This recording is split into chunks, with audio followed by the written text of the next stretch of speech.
Se- Senator Bennett for a very important set of questions, and we have such fond remembrances of our colleague who served on this committee, Senator Salazar.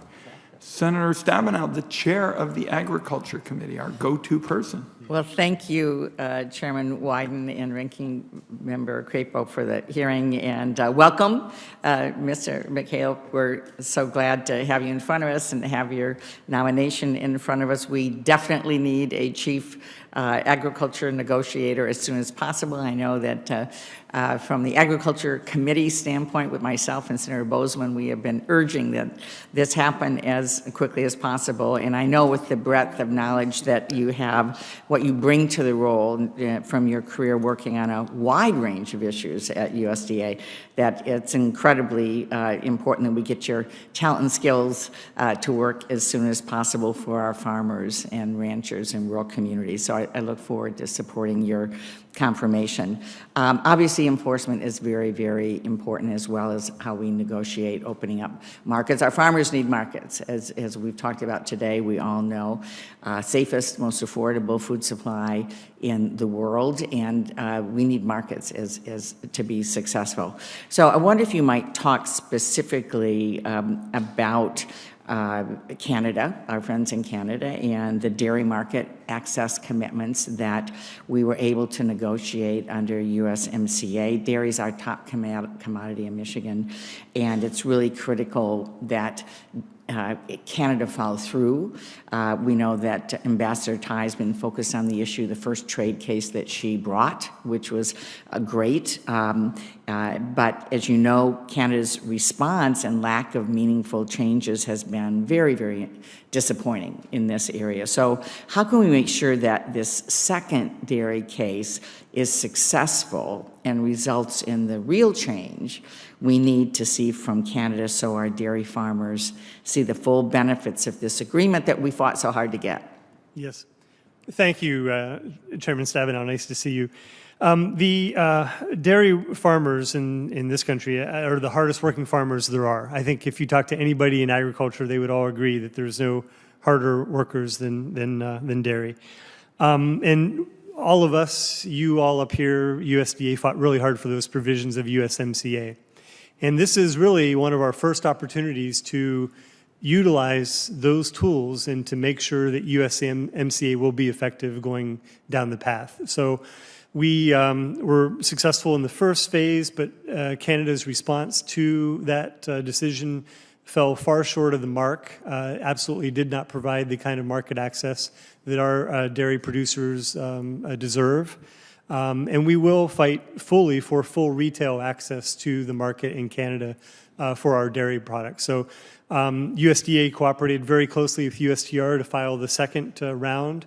The kind of tenacity that we showed on potatoes, I assure you, Chairwoman Stabenow, we will utilize on dairy. This is not something that we will let rest, and we will continue to work directly with the Canadians until we get the kind of market access that our farmers believe that they deserve, that we believe they deserve. And quite frankly, you know, I mentioned in my opening statement some weariness. We have a lot of dairy folks in our home area of Pennsylvania and our family involved in and around dairy.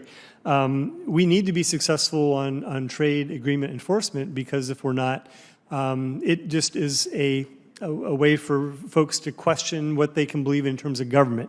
So I take that very strongly in my responsibility to make sure that we deliver results and that farmers see the kind of access that they deserve.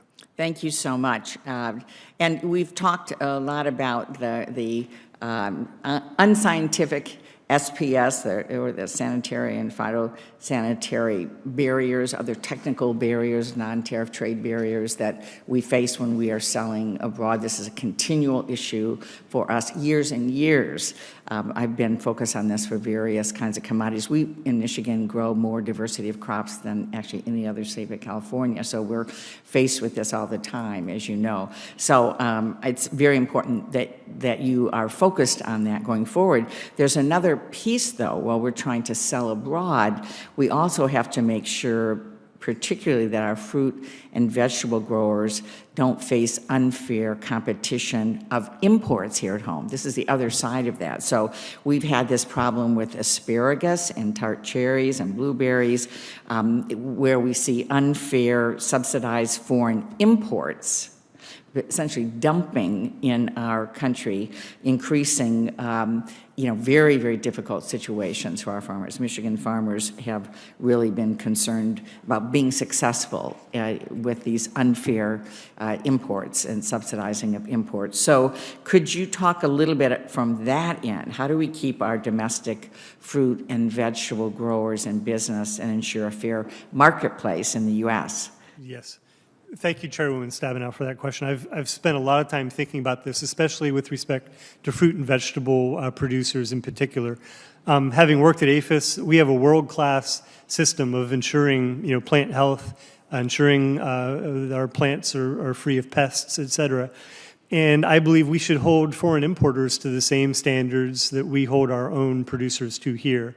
And so if confirmed, I would want to work closely with you all. I'd want to work closely with my team at USTR, and the USDA cooperation, I think, will be critical to making sure that there isn't a backdoor, and that if it is, that we close it, and that we're a lot tighter on our requirements to make sure that what's good for one is good for everybody, and that there isn't two different standards out there. So that's something that I think should be an area of focus, and it will be for me if confirmed to this position. Thank you very much, Mr. Chairman. I would just say I hope we were able to move this nominee as quickly as possible. Our farmers, ranchers need to have the advocate there with the USTR. Very